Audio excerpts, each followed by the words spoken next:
बिस्मिल्लाहिर्रहमानिर्रहीम अस्सलामु अलैकुम वरहमतुल्लाह।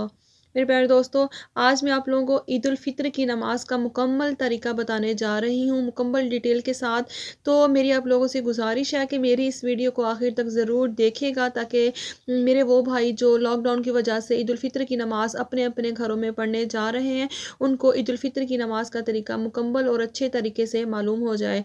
तो इस वीडियो को आखिर तक ज़रूर देखें। तो चलिए चलते हैं आज की वीडियो की तरफ।